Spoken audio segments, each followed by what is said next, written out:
सुप्रभात। शरणागत भक्त, शरणागत भक्त। देखिए, शरणागत भक्त में दो भाव रहते हैं, मैं भगवान का हूं और भगवान मेरे। इन दोनों में भी मैं भगवान का हूं और भगवान के लिए हूं, ये भाव ज़्यादा उत्तम है। कारण कि भगवान मेरे हैं और मेरे लिए हैं, इस भाव में अपने लिए भगवान से कुछ चाह रहती है। अतः साधक भगवान से अपनी मनचाही कराना चाहेगा, परंतु मैं भगवान का हूँ और भगवान के लिए हूँ, इस भाव में केवल भगवान की मनमानी होगी। इस प्रकार साधक में अपने लिए कुछ भी करने और पाने का भाव ना रहना ही वास्तव में अनन्य शरणागति है।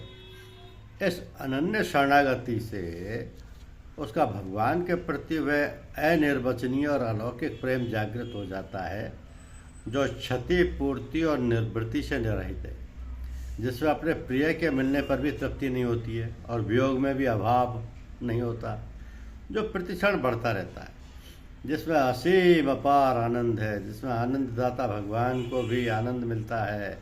तत्व ज्ञान होने के बाद जो प्रेम प्राप्त होता है, वही प्रेम अनन्य शरणागति से भी प्राप्त हो जाता है एवं प्राप्त हो जाता है। तो दूसरे सब आश्रयों का त्याग करके एकमात्र भगवान का आश्रय लें। यही भाव गीता में मामेव ये प्रपदन्ते तमेव शरणम गच्छम मामेकम शरणम व्रज पदों में भी आया है। कहने का अर्थ है कि मैं शरण हूँ। यहाँ शंका हो सकती है कि भगवान कैसे कहते हैं कि मैं शरण हूँ। क्या भगवान भी किसी के शरण होते हैं? यदि शरण होते हैं तो किसके शरण होते हैं? इसका समाधान ये है कि भगवान किसी के शरण नहीं होते, क्योंकि वे सर्वोपरि हैं। केवल लोक शिक्षा के लिए भगवान साधक की भाषा में बोलकर साधक को बताते हैं कि वह मैं शरण हूँ ऐसी भावना करें। तो परमात्मा है और मैं स्वयं हूँ, इन दोनों में है के रूप में एक ही परमात्मा विद्यमान है। मैं के साथ होने से ही है का हूँ में परिवर्तन हुआ।